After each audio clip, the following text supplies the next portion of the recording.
Sikkim in the eastern Himalayas. A unique experiment is underway in this small Indian state. Agriculture here is 100% organic.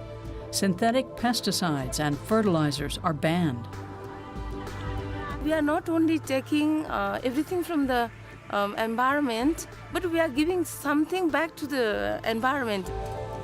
In Germany, meanwhile, organic farming remains a niche market. Why is it still not mainstream? Is Sikkim an example for other countries to follow?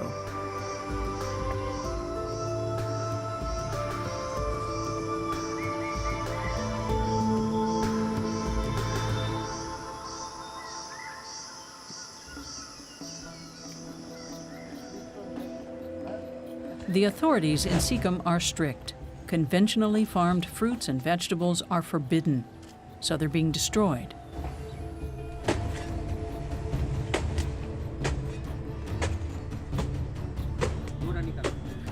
Smugglers were looking to sell this produce at a market in Gangtok, the state capital. The smugglers were caught by Pasang Tamang, who's employed by the government as a food control officer. So we are doing something good for our earth. That's why we should not feel sad, because we are giving examples to the whole world that this is not good for health, this is not good for environment, so we are destroying all these things. Fresh produce is destroyed on a regular basis in Sikkim. With its policy, the regional government is taking a firm stance against global farming practices that rely heavily on chemical fertilizers and pesticides. In 2016, Sikkim became the world's first 100% organic state. Nestled in the eastern Himalayas, Sikkim covers 7,000 square kilometers, roughly half the size of the German state of Thüringen. The mile-high city of Gangtok is its capital. Sikkim might be part of India, but in terms of agricultural policy, it's forged its own path for the last 3 years. Produce available to its nearly 700,000 inhabitants is organic only. I go for organic food because for my kids and for myself. It's especially for health, you know? Health, and it's especially good for kids, for us. And I go for organic food, not pesticides food. Organic farming expert Bernhard Geyer has traveled to Sikkim on behalf of several international organizations for sustainability. He's here to see if its agriculture really is 100% organic, and if it is, how has the state managed it? His first impressions are positive. I've just tried a pepper. It's fiery hot, has a real bite, exactly how a pepper should be. The carrots are very fresh. You can tell they were picked just yesterday. It's a pleasure to see how fresh everything is. What good quality. The papayas are excellent. You just want to cut them open and dig in. That's how organic should be. Delicious-looking produce with great flavor. For me, that's organic. Geyer has been tasked with deciding if Sikkim should be nominated for a prestigious international award for policies promoting agroecology. He'll spend a week here as a guest from Germany, a country seen in Sikkim as highly progressive in terms of organic farming. Georg Meyerhofer runs a conventional farm near Passau in southern Germany. Approximately 60% of his earnings come from crops used for biogas. He wants to farm sustainably and avoid using pesticides, but he doesn't believe that a complete switch to organic is necessary.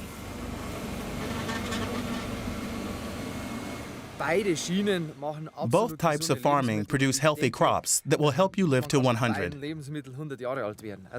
analytics we use are very precise. These days, we can identify even the slightest residue. So the idea that conventional farming has adverse effects on people's health, I'm very skeptical. Despite his reservations, Georg Meyerhofer experiments with organic practices now and then. This year, he did not use any insecticide on the rapeseed he grows for human consumption. Today, he wants to see if that's made a difference.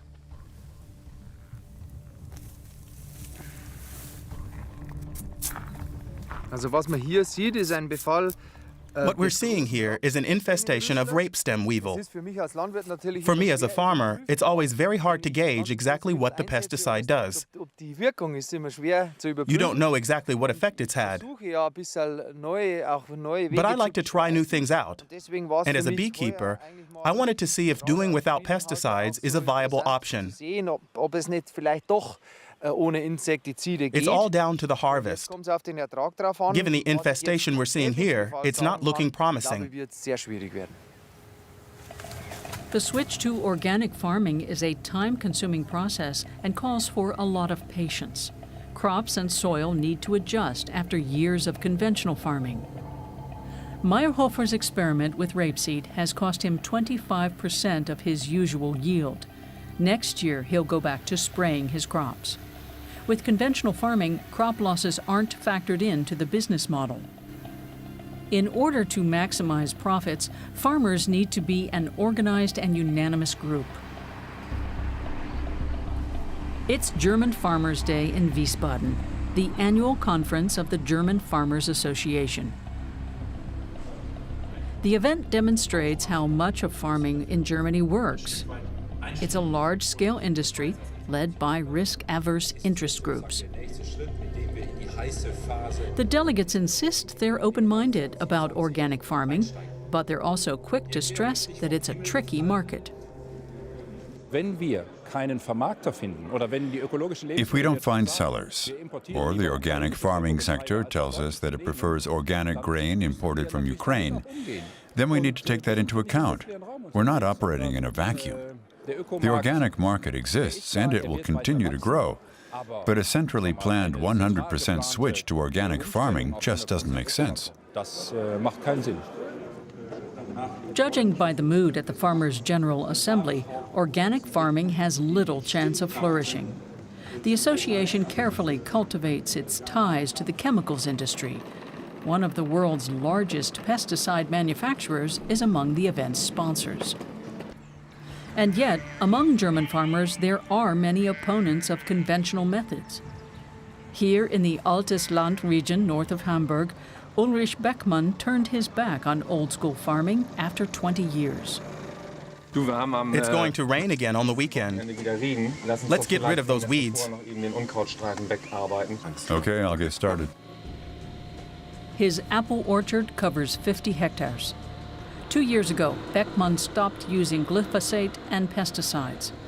He uses mechanical methods to tackle weeds and relies on nature to regulate itself. But weed control without the help of chemicals is a major challenge.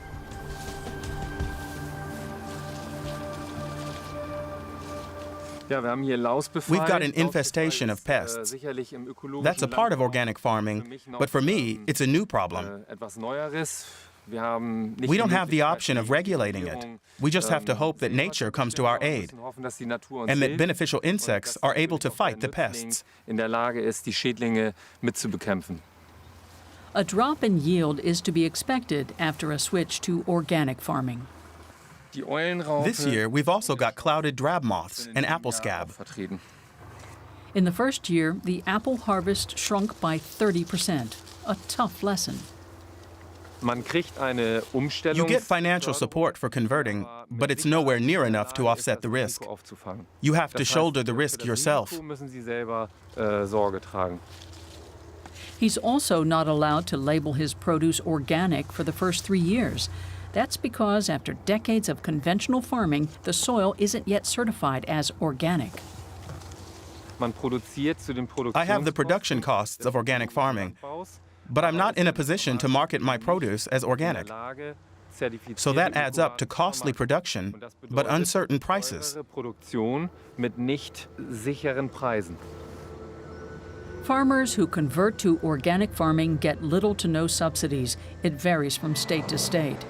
But now, a discount supermarket, better known for pressuring farmers to lower their prices, is trying to help. Reva's Penny subsidiary launched an initiative to help farmers who are transitioning to organic standards, thereby boosting the sector. We give producers who have decided to make this transition a higher return for their produce than they would get on the free market for conventionally farmed produce. That means we're paying them a premium, which we pass on in the retail price. So our customers are paying slightly more for this produce than they'd pay for conventionally farmed goods, but not as much as they'd pay if the goods were certified organic. It's a scheme that makes financial sense for Penny.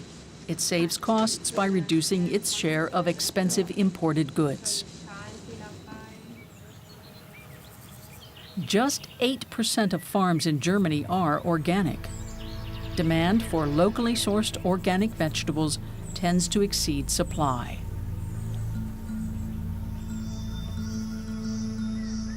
Back in Sikkim, here it took 13 years for the state's agriculture to transition to organic.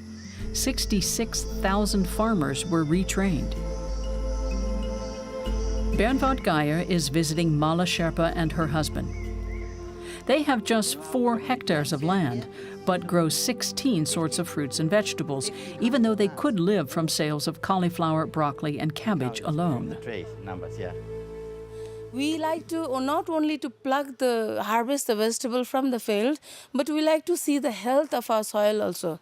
We go for practicing intercropping vegetables. We go for maintaining the soil fertility, and planting only a single crop in every time gives us the bad result in soil declination, the health-wise. So we go for a variety of vegetables like that. They harvest 3 times a year. Their co-cultivation practice means they grow a main crop, such as cauliflower, alongside other crops that help it grow. The aim is to cultivate healthy and robust crops and suppress weeds, insect pests, and diseases. Compost replaces artificial fertilizer. Worms are an integral part of the process. They help break down the organic waste into high-quality compost for the fields. The crops clearly don't need chemical help. The harvests have been steady for 6 years, so the farmer is astonished to find her potatoes affected by a fungal disease for the first time. It could mean total crop failure. But in Sikkim, these setbacks aren't a disaster. Making a profit isn't the first priority, and in the long run, they know their harvests are dependable. One reason is crop rotation. Another is the compost. It ensures very healthy, fertile soil, so there's no soil-borne disease, and the crops are very robust. Here they use the curative properties of plant extracts to prevent the crops falling prey to disease. Sikkim's organic farmers have faith in their methods. They can't understand why other countries aren't following their example, especially Germany. What I feel is Germany is being already very sound in high-tech value. They have a lot of knowledge. We have a small state here. In Germany, many people are there with the intellectual mind. So I feel, why don't they grow and practice this organic farming in Germany? The reason why farmers in Sikkim suffer so few setbacks has its roots in the National Organic Farming Research Institute. Here, scientists develop methods to optimally protect and strengthen agricultural crops based both on traditional practices and the latest scientific findings. The farmers themselves have to be proactive. Over 700 further training programs are available to them. Maize cultivation, for example. This farmer is experimenting with using neem tree extract as a form of pest control that doesn't adversely affect beneficial insects. Biologist Ravikant Aveste fervently believes the extra work is worth it. Organic farming is enriching the ecosystem services. Like we have a lot of pollinators that has increased, bee population has increased, the bumblebee population has increased, the butterfly population has increased. So we have the impact on the production system. We get higher yields. In Sikkim, feeding the population is the first consideration, but all the while protecting biodiversity and the environment. A wealth of expertise in organic farming has been built up here in the Himalayas. Nature is seen as a valuable asset that deserves to be handled with care.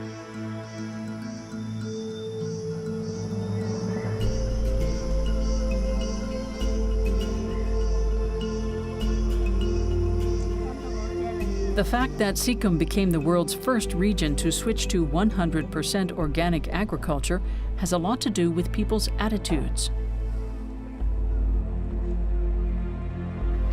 This is a big one. Our friend, sir. Big friend, yeah. Our big friend. Very sad. Beautiful, beautiful.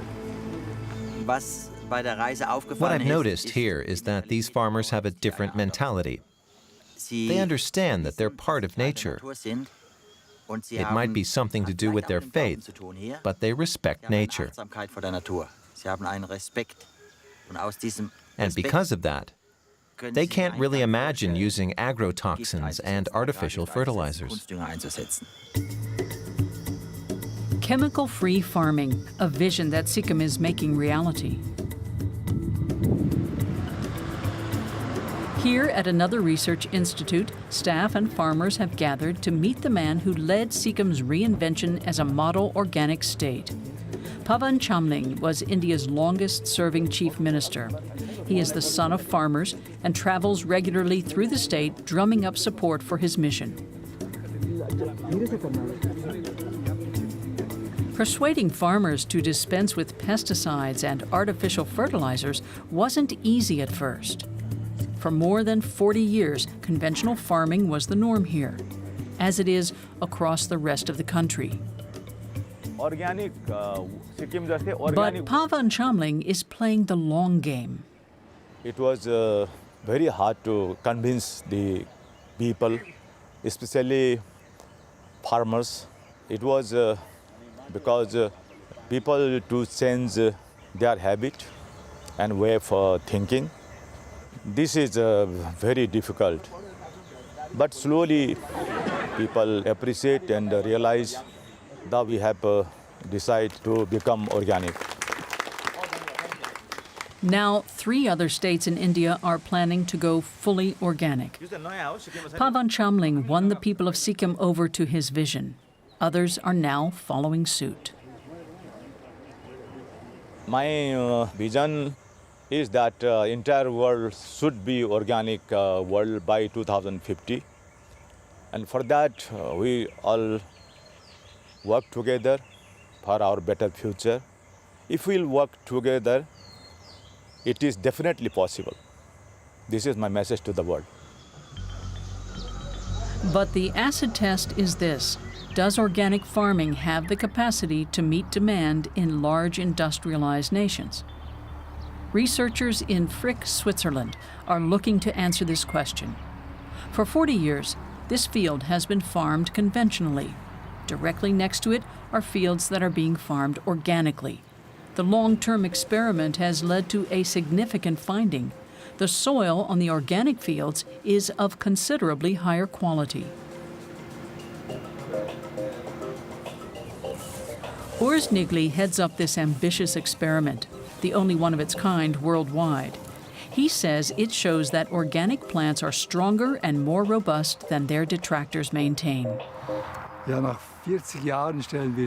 After 40 years, we can see that here we have 75 to 80% of the yield of conventionally farmed wheat.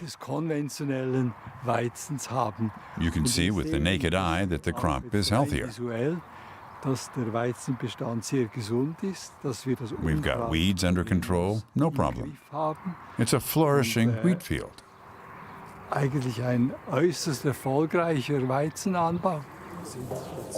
The researchers have also shown that there are fewer pest infestations on the organic fields. Obviously, problems do arise. Organic pesticide has failed to tackle potato beetles, for example. We're a bit late.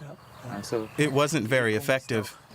It's done an unusual amount of damage. In fact, this sort of problem is usually very easily solved with organic farming methods. Even if organic farming requires time and effort, Urs Nigli predicts tough times ahead for conventional farming. It's a dead end because a number of problems have become insurmountable. Certain weeds are resistant to herbicides. Certain diseases are resistant to fungicides. We're seeing increased soil erosion and soil compaction. As a result, systems are becoming uncontrollable. They're no longer robust. From his and his colleagues' point of view, the only type of farming that can meet the needs of the world population and benefit the environment is organic farming. But it is consumers who will decide if they want organic or non-organic. For the time being, 9 out of 10 consumers buy conventionally farmed produce, mainly because it's more affordable. But why are fruits and vegetables grown with the help of pesticides and artificial fertilizers so cheap? It's partly down to the supermarket's price wars, but there's more to it than that. Another decisive factor, the real costs and who bears them. Economist Adrian Müller has been exploring this issue for some time. Take milk. 24 grass-fed cows are kept in the cowsheds at the Swiss Research Center. Each of them produces 6,000 liters of milk a year. High-performing breeds in conventional dairy farming are expected to produce up to 50% more if they are to be profitable. This increased production is bad for the environment, and it's not usually the farmer who bears the cost. We're the ones who bear the costs. For example, because we have to pay for purification of drinking water due to the nitrate and pesticides used in farming. We bear those costs. If we import animal feed, then it's the other countries who carry the costs of the animal feed production. So we're shifting the problem to other countries. And in terms of climate change, it's the next generations who will carry the costs of what we're doing today. So it's an all-round bad deal. British researchers have calculated that if all the costs were taken into account, we should be paying at least twice as much for conventionally produced food. But on the other hand, in the future, organic products could become cheaper, thanks to agricultural robots and satellite navigation. This machine has an infrared camera. It identifies weeds among the lettuce and cuts it away with a knife.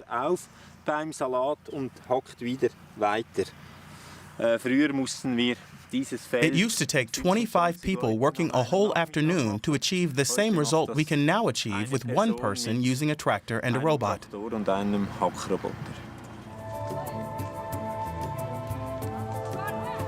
Bernhard Geyer rounds off his trip to Sikkim with a visit to the country's largest agricultural area.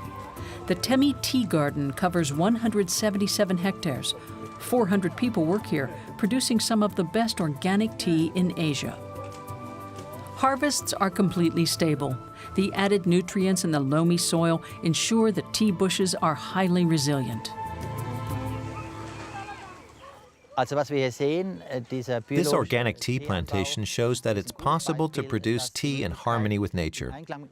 Anyone who maintains that large-scale monoculture farming is impossible without chemicals should come here and see that it is. Once the leaves have been harvested, the tea pickers take them to be weighed. They earn significantly higher wages than their counterparts in neighboring Darjeeling. Not least because the yields are good, although they weren't right after the plantation went organic. Harvests dropped by 2/3. The plants were used to artificial fertilizers and pesticides and weren't resilient enough. Our production decreased quite significantly, but now, it has been almost 12 years now, the production is coming back again to close to 100 metric tons, so it has been increasing every year. So hopefully, yes, coming next 5 to 6 years, we'll reach the level that we used to have when we were conventional. Now, the tea produced here meets all the requirements of major international organic certification. Bernhard Geyer's trip is drawing to an end. He's deeply impressed by what he's seen. I have to say, what I've seen here is unique worldwide, including conditions in which the people who work in agriculture live. They don't have to deal with pesticides. Their workplace is healthy. You can see that they're doing well. It's wonderful to see that farmers can have this much pride in what they do. And they have much to be proud of.